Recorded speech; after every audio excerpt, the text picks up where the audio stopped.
Okay, so Valentine's Day is coming up, and I was wondering, what are some skin prep or tips that you would have for everyone before Valentine's Day that they can prepare to, feel beautiful or whatever it is? At home or professional? I would say, let's start with at home. Okay, great. I personally think that the first thing you should do for your body is prep, and a great way to prep and detoxify is to do a 10 to 15 minute warm Epsom salt soak. You could use Himalayan salts, but there's controversy now about where they're sourced from and whether there's toxic type of ingredients also in your Himalayan salt. So if you want to be safe, just a simple Epsom salt soak. Don't exceed 20 minutes. You could actually over detoxify yourself and make yourself sick if your body is sensitive to it. So that's a great way to start your preparation. For me, I would say I do like a good scrub. My favorite is the coffee scrub, actually. What I do is that I'll drink the coffee first, and whatever's left on the little cup, I'll put it in a little bag. You could do coconut oil, whatever, and then just do the scrub while you're in the shower. For your body. For your body, of course. For your body, not your face. Right.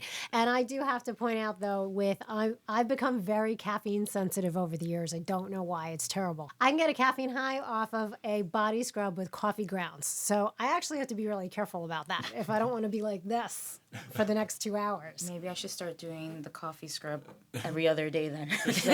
My coffee intake is very high. It's an investment at this point. Nice. What do you think, Monica? Well, for at home, typically I would just, do your regular skincare routine. All of those things are gonna, just maintain that. But if you're like wanting to experiment or want to try something different or, don't have anything accessible at home, maybe just like a honey mask, like nice, either like Manuka honey, like high quality honey.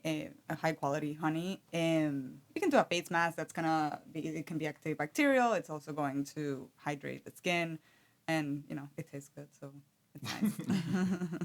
Absolutely. But honestly, I would just say, come get a treatment with us at ITX, because that's always going to be most effective, and you'll be glowing and beautiful for Valentine's Day. That's the best gift for Valentine's Day. Forget about the chocolate. That's just going to make you break out or make you sick to your stomach. So just get me that gift card. Yes, just come in for the gift card. Tips for the significant others. There you go. Skip the chocolate, get the gift card. So things to avoid for before any events, but especially before a big day out, such as an overpriced meal on Valentine's Day. And I'm not down on Valentine's Day. It's just we know everything is overpriced, from the roses to the candy to the dinners. So we definitely don't recommend coming in for some heavy-duty professional treatment that you've never had before. You never want to try something new right before something important, because you never know how you'll respond. But you also, even if you know how you'll respond and you're going to be red after like maybe a frax or something more in-depth, maybe don't schedule that right before your big special plans for Valentine's Day. And like maybe a week or two before, so that you're glowing for the day. I think generically to get a classic European facial, something that's nice and gentle to be able to just cleanse and rehydrate is not a bad idea. To also come in for a hydrofacial is not going to be overly aggressive. So that's also a great way to get deep pore cleansing and more intense hydration without creating an issue where you're going to have to cancel all your plans and hide at home. And always definitely let us know if there's something big coming up. If you have a big event or Valentine's big plans or whatever, so that we know up to what point we can push the limit of the treatment. I would say that would be an actually really nice Valentine's date, as it is. Just come and get a holistic or a European facial together and then just come out. And that's I was just it. going to ask, do you guys offer couples or anything like that for that day? Not in a couple's room, but with enough advance notice, we could book couples to be treated at the same time. Exactly. True. You're right. I guess I wouldn't want to be next to someone getting extracted. Like, I don't know if it's the most attractive thing. Like, this is so romantic. You know? Well, no offense, but classically, the men have the lower tolerance. So their partner might be, or whomever has the least sensitivity, might be in the zone and just really enjoying the process, and their partner is next to them. And meanwhile, they're barely being touched, like barely being touched. Listen, And guys it's- can be big babies sometimes. and let's face it, it's not just the men. You know, we don't want to be pointing the finger at any one gender or who you happen to love. You know, it could be same-sex partnership or whatever it is, but there's always someone in that partnership is more sensitive and someone is not. So we prefer to have you treated separately so you can both enjoy your experience. Very true. I mean, separation makes the heart grow fonder, so why not? Exactly. Foot treatments, I think medical pedicures, especially if you're going to go open toe anything, is to go and get a quality pedicure prior to. If you got toes out, you want to make sure you don't look like you're going to snatch trout from a river. so, you know, pay attention to some of those details. We do not perform day spa treatments at IT Intelligent Treatment, but we might be able to refer, depending on where your demographic is, to a quality establishment. And don't wait. As a seasoned hairstylist professional, what's the one thing you never want to do before any big event, including Valentine's Day? I would say make a drastic change, like decide to get bangs, like for the first time ever, or if you've never gotten highlights before and you're getting that for the first time. Because if you've gotten a treatment before when it comes to your hair and it's always the same, you know what to expect.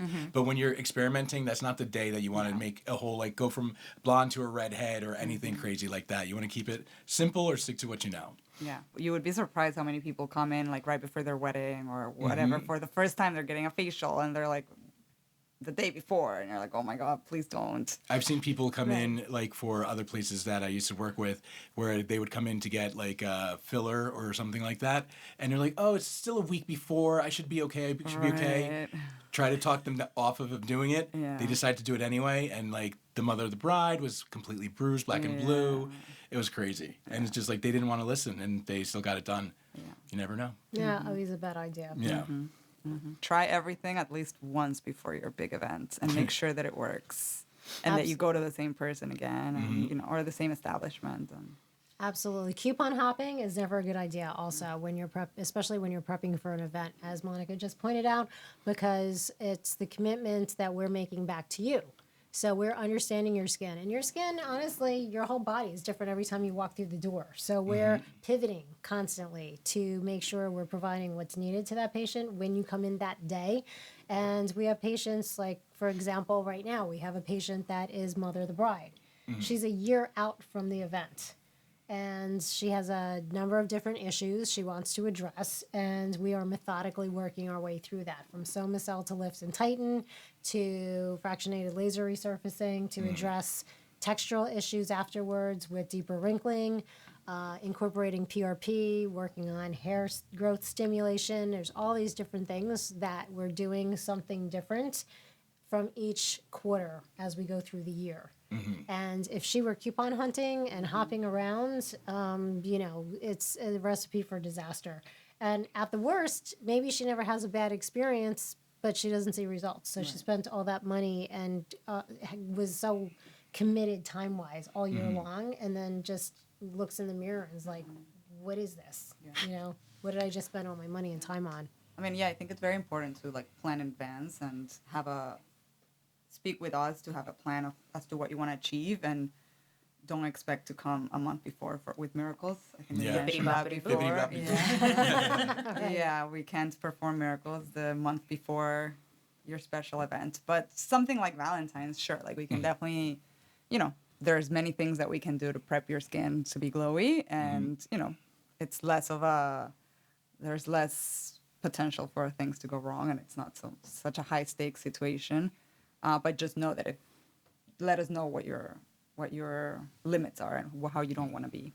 And you know what is something you should also avoid too, because I could continually see this come in and out as a trend, are chocolate masks, right? Because it's Valentine's Day is coming, chocolate masks. Whether it's before, look at Monica's Never face. seen that. No, I've never heard of a chocolate mask. Really? Oh, I've seen them, like, yeah. So here's the problem with an at-home chocolate mask is that a TikTok What's the benefit trend, that they're saying? well, Antioxidant. Well, the antioxidants, the flavonoids. But the thing is, and we all know, when you're melting your own chocolate at home, are you doing it properly? Are you using a thermometer? Do you know how cool it should be before you put it on your face? More often than not, people that are melting chocolate at home to use as a face mask are burning their face. So it's a waste of chocolate. It's wasting their skin Such good because they're chocolate. burning it. Exactly. So if you insist on doing something at home with a chocolate mask, buy a professional formulation unless you are a chocolatier. You could be, a home cook and understand chocolate, and I'm down with that. That's great. But if you don't understand how to melt chocolate properly and you don't understand how the temperature is going to quickly burn your skin, then please step away from the stove and then just buy a pre-made formulation. I was gonna say, what type of chocolate are we using here? Because the chemical and the sugar and Right. That's also all these sensitivities, like you both always point out. When you have natural ingredients, you have to understand, like, say, a vitamin C product versus a vitamin C out of a fruit. There are sensitivities that are dampened down or completely removed from that engineered skincare product of those same antioxidants or whatever those ingredients are. So they're still active, but they're not as active as directly from the fruit. So we're controlling the possibility of having a negative response. Gotcha. I remember when I was in beauty school, there was also the skincare side and then there was a hair side. So when we'd have competitions, and one of them we had to walk around and try everyone's like mask and like who had the best one. And a lot of them were made out of chocolate, out of avocado, and banana and honey were like the main things that everything Right, kind of and had. The oatmeal, safest to thing. put oatmeal in with your bananas, Oh, right? yeah. I think that's what it was, like an oatmeal type of mask for one of them.